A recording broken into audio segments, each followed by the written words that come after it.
ऋषि पंचमी तिथि सप्तऋषियों की पूजा अर्चना के लिए समर्पित मानी जाती है। यह व्रत मुख्य रूप से महिलाओं के द्वारा किया जाता है। धार्मिक मान्यताओं के अनुसार इस दिन व्रत करने से साधक को जाने अनजाने में किए हुए पापों से मुक्ति मिल जाती है। हर साल भाद्रपद माह की शुक्ल पक्ष की पंचमी तिथि को यह व्रत किया जाता है। ऐसे में इस बार यह व्रत 8 सितंबर 2024 को किया जाएगा। तिथि के अनुसार अगर देखा जाए तो यह व्रत गणेश चतुर्थी के एक दिन बाद किया जाता है। व्रत कथा के बिना कोई भी व्रत अधूरा माना जाता है। ऐसे में चलिए आज हम आपको सुनाते हैं ऋषि पंचमी की कथा। कथा में अंत तक बने रहें और इस कथा को मन लगाकर सुने। ऋषि पंचमी की कथा के अनुसार एक नगरी में एक किसान और उसकी पत्नी रहते थे। एक बार उसकी पत्नी रजस्वला हो गई, लेकिन यह जानने के बाद भी वह अपने घर के काम में लगी रही, जिस कारण उसे दोष लग गया। चूंकि उसका पति भी इस दौरान उसके संपर्क में आया था, तो वह भी इस दोष का शिकार हो गया था, जिस कारण वे दोनों अगले जन्म में जानवर बन गए।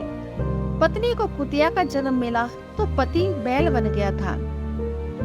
इन दोनों का इसके अलावा और कोई भी दोष या पाप नहीं था, इसलिए इन्हें पूर्व जन्म की सारी बातें याद थीं। इस रूप में दोनों अपने पुत्र के घर रहने लगे। एक दिन पुत्र के यहाँ पर ब्राह्मण भोजन था और उसकी पत्नी ने ब्राह्मणों के लिए भोजन पकाया था, लेकिन इसी दौरान खीर में एक छिपकली गिर गई थी, जिसे उसकी माँ ने देख लिया, जो कुतिया बनी हुई थी।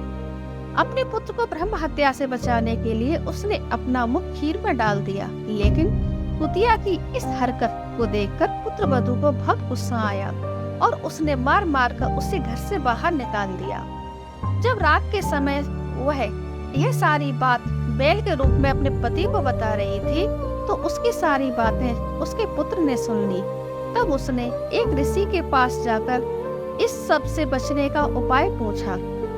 ऋषि ने पुत्र से कहा कि अपने माता पिता को इस दोष से छुटकारा दिलाने के लिए तुम्हें और तुम्हारी पत्नी को ऋषि पंचमी का व्रत करना होगा।